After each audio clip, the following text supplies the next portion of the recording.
precedent, wouldn't it? It wouldn't have been like someone taking a big departure. And I think the biggest problem I have is that there's a lot of people blowing up over it, and kind of a lot of people leveled a lot of accusations at Ben Thaler and Joe Cobb moving through the game as well, because there's another decision that we'll come and talk about as well.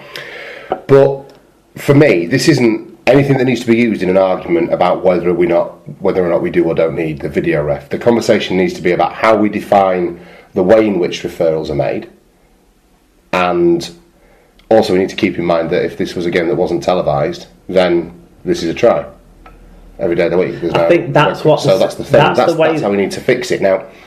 That's the way the system's been framed. So you make a good point about the if it was no TV game, it would have been a try. And I appreciate that. I sort of think at this stage of the season, when was the last time there was a semi-final that wasn't televised? No. And we're talking never. 20 years. Well, in the Super League era, we're talking never. So 20 years ago. So with that bearing that in mind, maybe we have a different system. Maybe we have the old system for the semi-finals.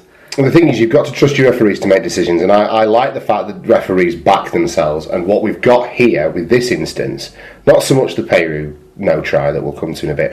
What we've got here is a referee and a touch judge working together, making a decision based on what they've seen and backing each other. Yeah. And that's to be commended, because I think the bigger problem is, honestly, to me, the bigger problem is the terminology we use when we throw things up, and there's always going to be the argument. I don't like, I've got no try, tell me if I can't overturn and look for that evidence. I prefer is there a reason I can't, is there a reason not to award a try, and not declare what you've seen. And I know that removes responsibility from the referees, and 2 or 3 years ago we were looking to add that responsibility to the referees, but in large portions of rugby league support, we've added that support to referees and no one's ever fucking happy. So I prefer, to be honest with you, on the balance of things, now that we've had them going 2 ways, I prefer a video ref to go, I prefer a referee to go, I don't know, is there a reason I can't award a try, and let the video referee earn their salt and make that decision. Right, I think that improves the confidence of referees on field to back their judgment when they've seen it and they know it. And if they think they need to have someone make a decision, someone with the advantage of all these eyes, let that person do it. Let's bring that person with all these different angles into the equation only if you have to then, only on the grounds of what you say. If you're not sure, say you're not sure. Right. Not say I've got a try or I've got no try. What do you think? Let's just make it the video referee's decision. Yeah, there's, having experienced both systems, there's sense in that. So we move forward from. Sorry, yes, I've dragged us on a right rabbit hole. No, that's fine. It's what we do. It's what we do. But we'll go back to where we were. So contentious try that I sort of think is okay. But what did you think? The first viewing of it, I thought it was a try. Right. Once we all got the benefit of umpteen replays in its super slow mode, I think I'm 60-40 that it probably wasn't and that it lost control. But I think I'm the other way. In slow-mo, it's so hard to tell because it looks like it looks so deliberate in slow motion. So it's tough to say. But I wasn't, ripping up my Sky subscription over it or anything like that. But I don't have a dog in a fight. So, probably not. 13, 14, 15 minutes passed. With Warrington now with a 8-point lead, a 3-try-to-1 advantage in the game. Yeah. And St Helens have done nothing that's looked like actually getting through the Warrington line. They've put a lot of little kicks in behind and that sort of stuff. They've put a lot of effort in. They've run really hard. They haven't been able to find that overlap space that they started to find right at the back end of the first half and a little bit early on in the second half. They've not really threatened. Then Dominic Peru turns up. Right. He's not had anything to do in the game other than a few carries that have been anonymous. Basically, just a few short side carries to gain a few metres. Is not impressed. No. I thought he was anonymous until the last 10 minutes or so of the game. But he gets involved. He scores a try. Yes, he did score a try, Mark. I agree completely with you. In the 79th minute, I think he scored a try. Yeah, I agree it is a try. What I don't understand about this one is how it went up. I understand that it went up as no try. What I don't like is that there was no there's no explanation of why it's gone up as no try. Yeah. Because his upper body was over the line. Is he? The only thing I can think of is can't say it to influence the decision too much. No. But that camera angle Yeah, the one they had from behind, yeah, where they zoomed it in, yeah, and you saw what was obviously not a Warrington shirt or a St Helens shirt or a person's arm or a person's foot. yeah. So it was the ball. Yeah. Because it was the ball at the start. So Yeah. by the time they'd moved the video on, it doesn't stop being the ball, surely. It didn't start being something else. Mm-hmm. And it was down on the floor. Yeah. From every... Okay, for like one frame before the bodies converged across. But you would... But in that one frame... Yeah. The ball had gone from not being on the floor to being on the floor. Yeah. And where his arm was, from the other views you could see, was... Downward pressure. Over the line. Yeah. But because it had gone up as a no try, this is the and thing. all you had as evidence was one frame on a super slow mo on a zoom of what we assume was the ball. Mm-hmm.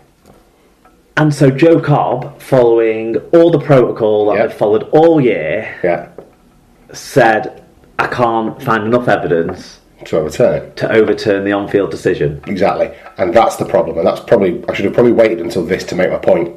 This is why we need to remove the idea of saying what you have and haven't got.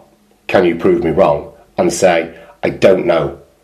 Can you find proof? Because I tell you now, I am so certain that if a referee had said, video referee Joe Cobb, make a decision. I don't know, I didn't have a good view. I reckon Joe Cobb gives that as a try. Yeah. But because Joe Cobb then has to go and have his performance analysed and sit with the referee people and do all that, and how is he applying the law as they've described it all season, as they've been trying to administer it, he performs his role accurately and right. So what we're robbed of then is a last minute that would have been akin to the £1 million game last minute that we'll get on to later. I don't think you're ever going to get a minute akin to that. But St Helens would already have still have been behind. Yes. Either 18-14 or 18-16 with a kick-off and less than a minute to go. I think on the balance of everything, Warrington were the more deserved winners of that match. I think for 60... Warrington did more to win for 60 of the 80 minutes, they were more positive. Yeah. The more positive side, even if positive for them is running a lot from dummy half. Yeah.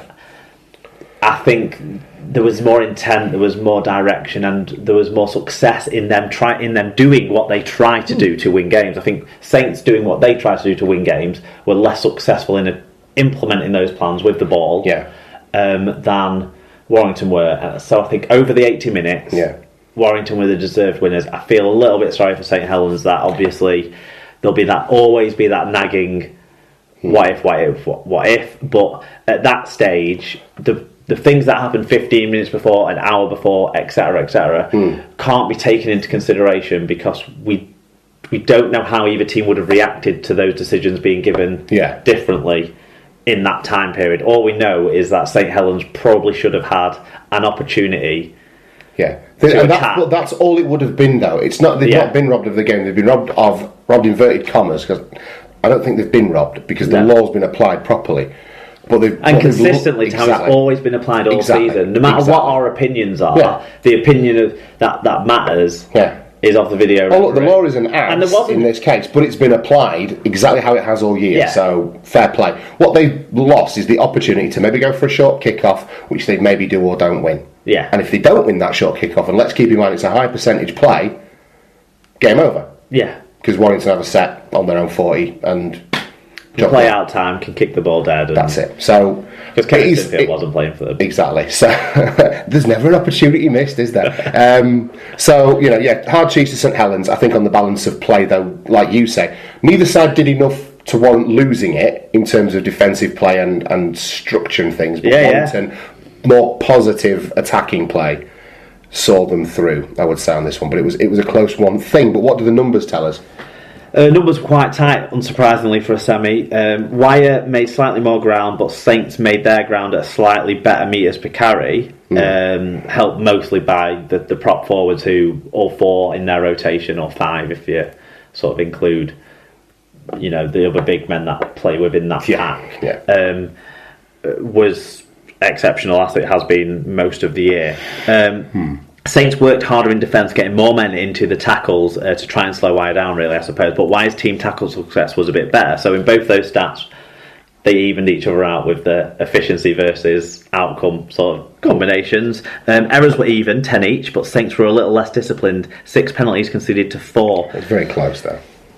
Saints were much more incisive, 4 breaks to 1, but in the try count it ended 3-1 in favour of Warrington. That suggests Warrington's scrambling defence and attitude and commitment, determination, and those little half percenters were a little bit more there, because if Saints haven't been able to take advantage of 4 breaks to 1 on the scoreboard, that just shows that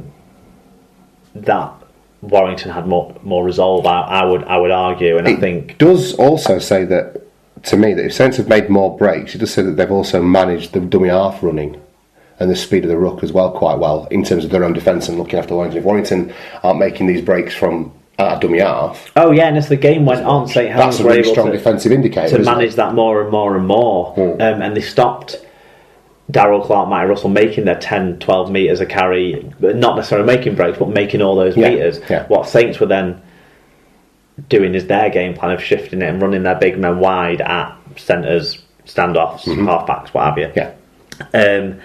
And as the game moved on, it shifted more towards, I suppose, Saints' defensive game plan having more success, but I just think at that stage Warrington's defensive game plan actually had tightened up as well, and they were relying less on scrambling to cover breaks from Lomax, Percival, and Swift, who were the only people who were really a threat. They'd covered that side. I think the introduction of Toby King, whilst the immediateness of that was the defence kind of was not really sure where they were supposed to be lined up on that side, the pace that added helped in the end of covering those sorts of breaks as they began to happen. Let's talk about Johnny Lomax for a minute, because his return to the St Helens side has been one of the stories of their season, no doubt, and one of the things I've enjoyed most this year is watching this young man come back from 2 very, very serious injuries.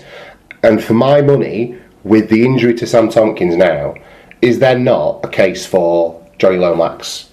I'm not saying starting at fullback, because my starting fullback's Jamie Shaw, but is Johnny Lomax in the England squad for you? The only reason I'm saying no is because I think it's better for Johnny Lomax at this stage to have another off-season, full off-season. But in terms of form and ability and that sort of thing, does he merit it? Of course he does. Yeah. He gets in for me because I'd play him ahead of Shaw personally. Really? I don't know what it is about Jamie Shaw's face, but it's started to annoy me. You can't not have Jamie Shaw in the team because of his face. I can't. I don't know what. It's just started to annoy me there, Tom. But anyway, no. Johnny Lomax, I think, he's been the bright spark. Theo Farge was the bright spark for about 6 or 8 weeks in the middle of the season. Yeah. When Saints were particularly depressing to watch, he was a difference in that. But that was when Johnny Lomax was starting to get back in, starting to get some sort of fitness. Once he was in full flow, he's been good to watch. And when you pair him with someone like a strike centre like Percival outside him, who's a very, very clever player and very, very fast, it opens up a lot of possibilities. And there is a lot of speed in that St Helens backline moving forward, isn't there, with Percival and Adam Swift, of course, as well. So, and they're all England shouts for me. And you bring Tommy Makinson back into that, of course, and you're just thinking you want Peru to have a more consistent season than he had this year, and they've got the chance to, and they've got a strike back line again, which hopefully will mean you'll see more of what you saw just either side of half time, where they did make pretty much all the breaks that they made. Okay, but Warrington deserved winners for me. So carry on. Individually, Ratchford a try assist 152 metres, Gidley a try 129 metres, that's a lot of running metres from a standoff.